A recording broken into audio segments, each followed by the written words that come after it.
Hello everyone, good morning, welcome to Lowry at Home. I'm your host, Naturalist Kirk. It is Friday, one of my favorite days of the week, and also it is episode 45, the one, the only episode 45 there will ever be.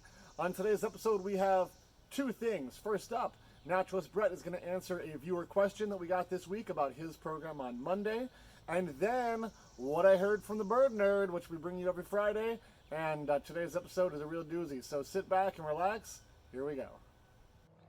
Hey, it is Mr. Brett and my dear friend Fox, and we are here to answer a question that came from our behind-the-scenes Raptor Mew video, which almost didn't happen. Look, I apologized. I cleaned up. We're moving past that. Yeah, we're moving past it. Thanks for that. Anyways, the question came in about how much did each bird weigh. Oh, Mr. Brett, I saw the question and I have prepared my answer. All right, well, that's kind of cool. Great, all right, so go ahead.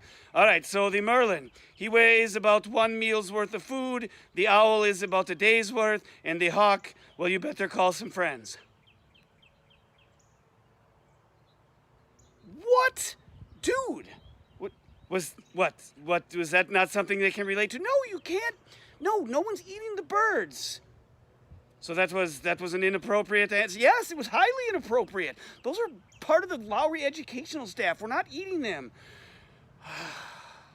Sorry. Yeah, well, All right, so the birds. The Merlin weighs about 150 grams. For some of you are like, I have no idea what 100...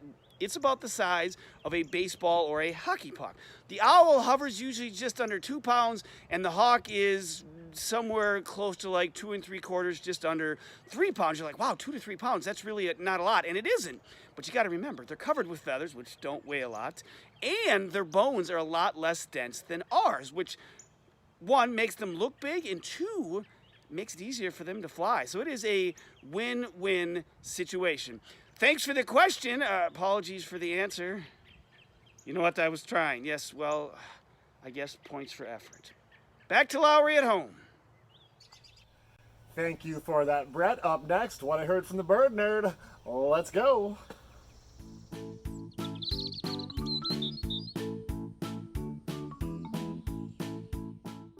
Thanks, Kirk. Welcome back to What I Heard from the Bird Nerd. I'm still your host, Josh Sweet, from the Lowry Nature Center.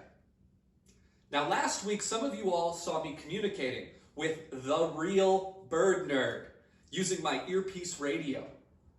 Now, I know this makes many people sad to find out that I am not actually the real Bird Nerd. I've just been telling you what I've heard from the Bird Nerd. If you're interested in finding out who the real Bird Nerd is, join us sometime next week on Lowry at Home. Now today we have a very colorful segment for you on what I heard from the Bird Nerd. But first, let's talk about the species that have been seen this week at the Lowry Nature Center. Species that have been seen this week include gray catbirds, American redstarts, and least flycatchers. Kirk, would you mind helping us out with a photo of each of these species?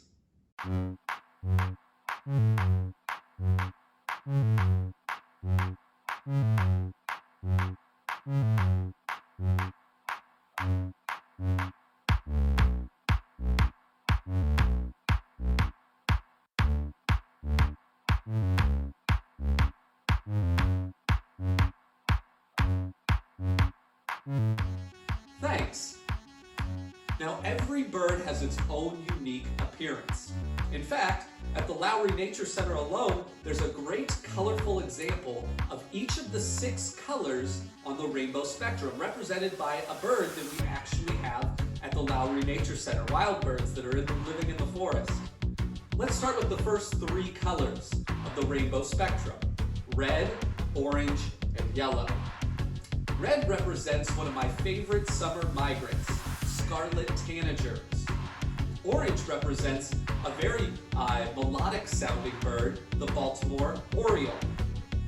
And yellow stands for the eastern meadowlark. Kirk, would you mind helping us out of a photo of each of these birds?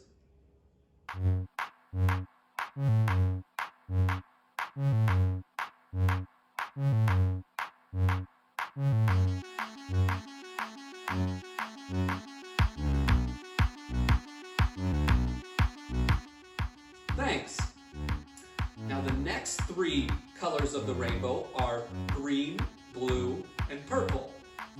The birds that represent these colors would include a green heron, blue for indigo bunting, and purple, none other than the purple martin. Kirk, can we see photos of these species as well?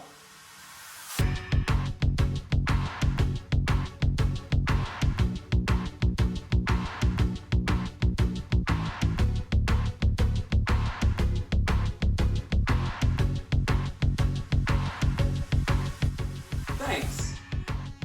Birds like these have colorful patterns to attract a mate. Not always, but many times it's the male that features the more bright pattern. Thankfully, this makes the females much more camouflaged. Thanks everyone for listening this week. I'm going to leave you with the sweet melodic sound of a yellow-headed blackbird to enjoy the rest of your morning with a little help from Kirk.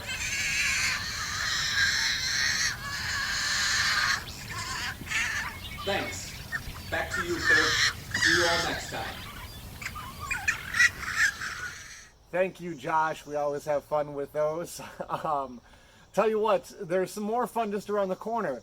Monday morning is when Mr. Brett and Mr. Fox are going to be on the show doing their Q&A of questions. We have not gotten many questions yet, so I need your help right now. Think of a funny question or an interesting question you'd like to have answered by Mr. Fox and Mr. Brett.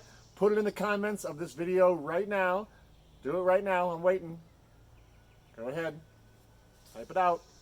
Okay, put it in there. We need it so that they have some questions to answer on Monday. Great.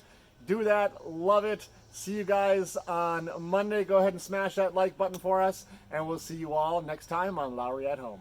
Bye-bye.